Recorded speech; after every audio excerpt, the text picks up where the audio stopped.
चलिए, तो जैसा मैंने आप लोगों से वादा किया था कि मैं आप लोगों को अपनी रणनीति बताऊं कि मेरी क्या रणनीति रहती है किसी भी एग्जाम को लेकर के या यूपीएसआई को लेकर के मैंने कैसे तैयारी करी थी, उस चीज पे बात करूं। आज हम बात करने वाले हर चीज पर, टाइम टेबल से लेकर के मेरे जो मानसिक किस तरीके से तैयारी रहती है किसी भी चीज को लेकर के, हर चीज पर हम बात करेंगे।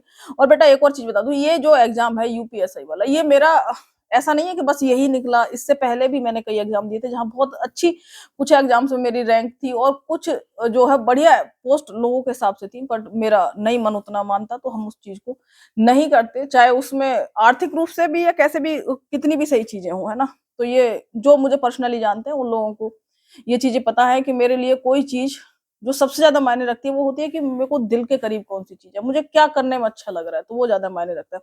तो हम जो ज्ञान आपको देने वाले हैं, तो इस ज्ञान को आप इस तरीके से लीजिए कि अगर आप किसी भी वनडे एग्जाम में अगर इसको अप्लाई करेंगे तो डेफिनेटली आपको बहुत फायदा मिलने वाला है।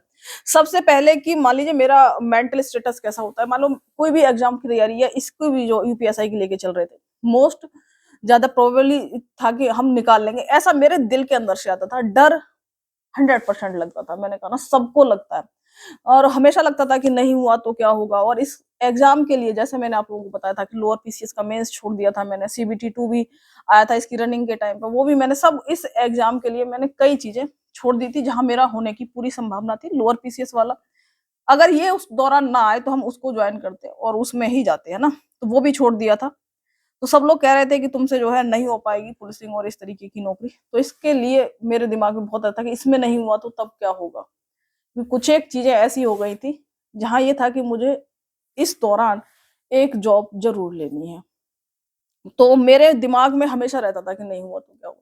पर उस चीज को मैंने तैयार कर लिया था। कहने का मतलब है अपना बेस्ट देना चाहिए किसी भी तैयारी के लिए, और दिमाग को वर्स्ट कंडीशन यानी बुरा से बुरा क्या हो सकता है उसके लिए भी तैयार रहना चाहिए। तो ये था कि नहीं हुआ तब की तब देखी जाएगी, उसके लिए ये था कि फिर अपन कुछ किसी प्राइवेट संस्था या उसमें जो है देख लेंगे, इतना हो सकता है। तो ये मेरा दिमाग इस चीज के लिए भी तैयार था। पूरी ताकत से तैयारी करनी है, पूरी ताकत से एग्जाम देना है। नहीं हुआ तो भूखे तो कोई नहीं मर रहा, बहुत से लोग हैं जिनके पास नौकरी नहीं होती, वो भी सरवाइव करते हैं। क्योंकि मैंने बहुत चीजें अपने मेंटल उस पर झेली है, कह सकते हैं कि मानसिक तौर से बहुत ज्यादा तनाव झेला है। तो मैंने ये डिसीजन ले लिया था कि हो गया तो ये होने वाला है, जो कि मैंने कहा, हमेशा कहा है कि आप सोचो कि हो गया तब क्या होगा। और उस चीज के लिए बैकग्राउंड में मेरा दिमाग तैयार था कि अगर नहीं हुआ तो क्या होगा, दुनिया की नहीं लगती, वो भी तो लोग रह रहे हैं, तो अपन उस चीज को भी झेल लेंगे। तो ये तो हुआ कि मन इस तरीके से मजबूती के साथ तैयारी करनी है, नहीं हुआ तो उसके लिए भी रहो, है ना।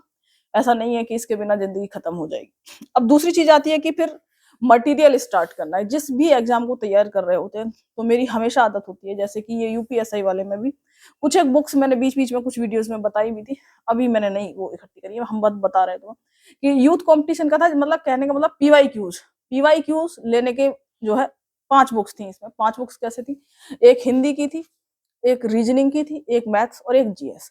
ये तो चारों हुई थी अलग अलग, जो प्रीवियस ईयर क्वेश्चंस थे अलग अलग जो है चारों हों, क्योंकि मुझे हमेशा रहता है कि बुक्स ज्यादा भी आ जाए तो भी कोई दिक्कत नहीं, 2-4 रखी भी रहे, पर मेरे पास होनी चाहिए, मेरे दिमाग में ये नहीं होना चाहिए कि इसे खरीद लेते। तो ये 4 बुक्स थी मेरे पास जो अलग अलग उसकी थी। हिंदी की मैंने बताया था आपको, उतनी अच्छी मुझे नहीं लगी क्योंकि वो पतली सी बुक थी और उसमें मुझे लगा इसमें कम कंटेंट है। तो मैंने हिंदी की एक बुक, जिसके मैंने 2-3 साल पहले की वीडियो पढ़ी हुई होगी, उसमें देख लेना, उस बुक को मैंने दिखाया भी है और उसमें अच्छे से बताया भी है हिंदी को लेकर के। तो वो एक बुक थी जिसमें टीजीटी पीजीटी सबके क्वेश्चंस थे, उसको मैंने ले रखा था।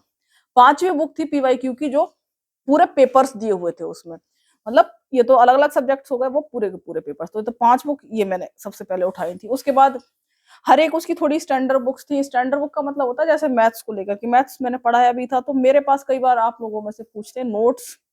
बेटा सबसे जो बेकार चीज कह लो एक मेरी आदतों में, वो ये थी कि मेरे पास नोट्स बहुत कम चीजों के थे, है ना। नोट्स मैथ्स के नहीं थे क्योंकि मैंने मैथ्स पढ़ाया भी हुआ था, तो सीधा बुक से या उन चीजों को लेकर मैंने नोट्स नहीं बनाए थे, है ना। जिन जिन चीजों के बनाए थे वो हल्के फुल्के और इतने बेकार तरीके के नोट्स बना रखे होते जिन्हें मेरे अलावा कोई और समझ सके, तो ये पॉसिबल नहीं होता। इसलिए हम कई बार टेलीग्राम या उस प्रोवाइड नहीं करा पाते, क्योंकि मेरा पेशेंस नोट्स बनाने के मामले में थोड़ा गड़बड़ है। अपनी जो है आराम से लिखो, उसकी कमी बहुत खलती है कई बार मुझे, है ना। तो अभी इन चीजों को थोड़ा थोड़ा एक्स्ट्रा सा भी लगेगा, आपको सुनते रहना, है ना। तो नोट्स तो नहीं थे, पर शॉर्ट नोट्स जरूर होते थे। मान लीजिए मैंने जो पृथ्वीनाथ पांडे, हृदयनाथ पांडे, मुझे एग्जैक्ट नाम नहीं याद आ रहा, पांडे की हिंदी की बुक होती है, उसमें ही मैंने नोट करे थे, जो जो एक्स्ट्रा पॉइंट आते थे उस पे लिखते रहते थे। आपके पास कोई भी अगर बुक है, जैसे राजपाल सिंह की हिंदी की बुक अभी आती है, मेरे ख्याल से अभी मैंने सुना था कि हाँ अच्छी है, कई लोगों ने बताया, राजपाल सिंह ये नाम बताया मुझे, है ना, तो उसमें ही नोट कर लो। कोई भी बुक पूर्ण तरीके से अच्छी नहीं होती, पूरी तरीके से बुरी नहीं होती। बस ये होता है किसी में कुछ कंटेंट थोड़ा बहुत 19-20 मिलता है, कहीं पे थोड़ा बहुत किसी में कम मिल जाता है, तो आपको हर बुक में थोड़े पॉइंट्स अपने लिखने ही पड़ते हैं। तो एक बुक मैंने ऐसे चुन रखी थी हिंदी की, जो पांडे की थी, उसमें ही हम जो है सारी चीजें नोट कर लेते थे, जो भी एक्स्ट्रा कहीं से मिल रहा है तो।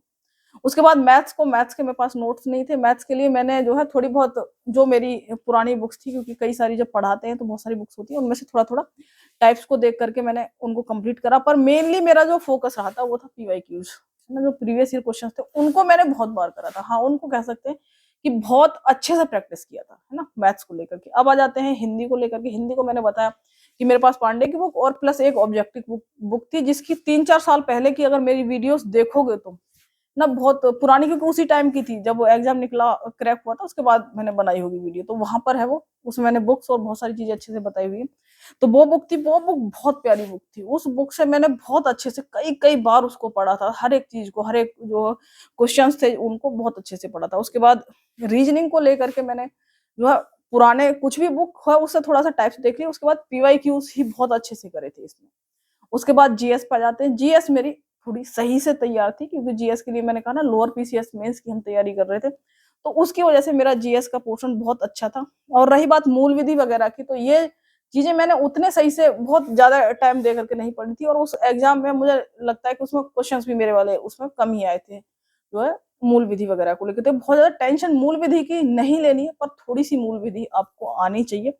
बहुत पीएचडी मत करना बस किसी चीज पर। पॉलिटी अच्छे से पढ़ना, मूल विधि पढ़नी है आपको, एक्ट्स कौन सी सन में आए थे ये जरूर पता होना चाहिए, कि घरेलू हिंसा अधिनियम आईटी एक्ट कब आया था, एटलीस्ट इतना तो आपको पता हो। थोड़ा थोड़ा सब एक्ट्स जो मैंने बताए हुए हैं आपको, उसके टेलीग्राम जो चैनल है उस पर भी मैंने कल एक फोटो डाली थी, उसमें साइड में मैंने लिख रखे थे जो एक्ट हैं, वो आप लोगों के लिए डाल दिए थे, तो वो पढ़ लेना।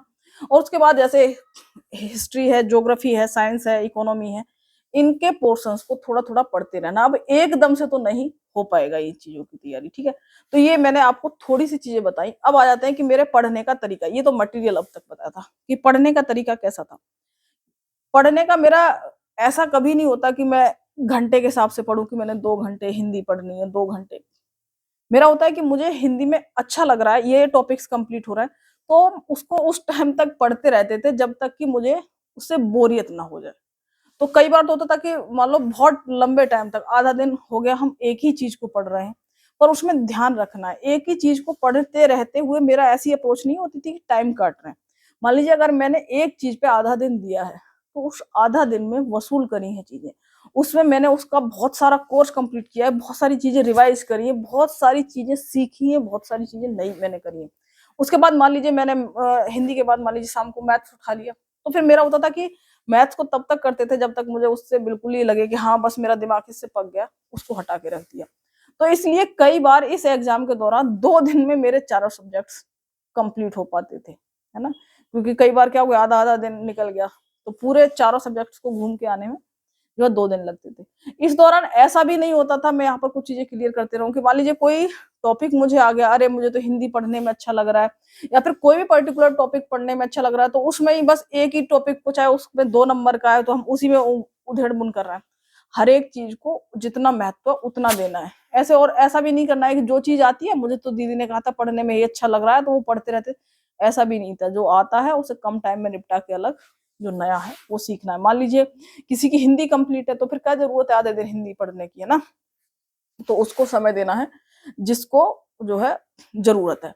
अब यहाँ पर एक और चीज मैंने यहाँ बताने का मेरा पर्पज ये था कि मैंने टाइम के हिसाब से पढ़ाई नहीं करी थी, कि अरे अब बैठे हैं कि चलो मुझे 2 घंटे मैथ्स पढ़ना है, तो 2 घंटे आप पढ़ नहीं रहे, बस टाइम काट रहे हैं कि 2 घंटे के बाद दूसरी चीज पढ़नी है। ऐसा नहीं करना है। आपको करना क्या है इस दौरान, कि मान लीजिए आपने टॉपिक्स चुना कि मुझे इन टॉपिक को खत्म करना है, तो उस टॉपिक को खत्म करके ही हटिए। अब उस दौरान ऐसा भी मत करिए कि हाँ मैंने एक टॉपिक चुन लिया, वो शाम तक चल रहा है, था टॉपिक 2 घंटे का और आप उसे पूरे दिन खींच रहे हैं। तो आपको टॉपिक के हिसाब से पढ़ाई करनी है डेफिनेटली। टॉपिक चुनो कि सुबह को कि मुझे ये टॉपिक चुनने, एक दिन पहले चुन लो जैसा मैंने पहले बताया था। उन टॉपिक्स को पढ़ना है ना, उन टॉपिक्स को खत्म करना है, पर आगे टाइम भी लिख लो कि मान लो मैंने कोई चीज उठाई इतनी देर में खत्म करनी है, तो मान लो आपने 40 मिनट का सेशन लगाया, 40 मिनट में मुझे ये चीज खत्म करनी है, तो आपके दिमाग का फोकस थोड़ा बढ़ जाएगा। हो सकता है वो चीज 40 मिनट में ना खत्म हुई हो, पर आप लिख दो कि 40 मिनट में खत्म नहीं हुई, उसका रिजल्ट लिख दो कि मैंने ऊपर ही लिख दिया करो, कोई भी जरूरी नहीं है डायरी में यहाँ लिखा कि 40 मिनट में मुझे ये चीज पढ़नी है। हम पढ़ते रहे, हो सकता है 1 घंटा होगा, तो लिख दो 1 घंटे में खत्म हुई। इससे कुछ हुआ? कुछ नहीं हुआ, पर इससे बहुत कुछ हुआ लिखने से। इस आदत से बहुत कुछ समझ जाता है ना। तो इस तरीके से मैंने पढ़ाई करी थी।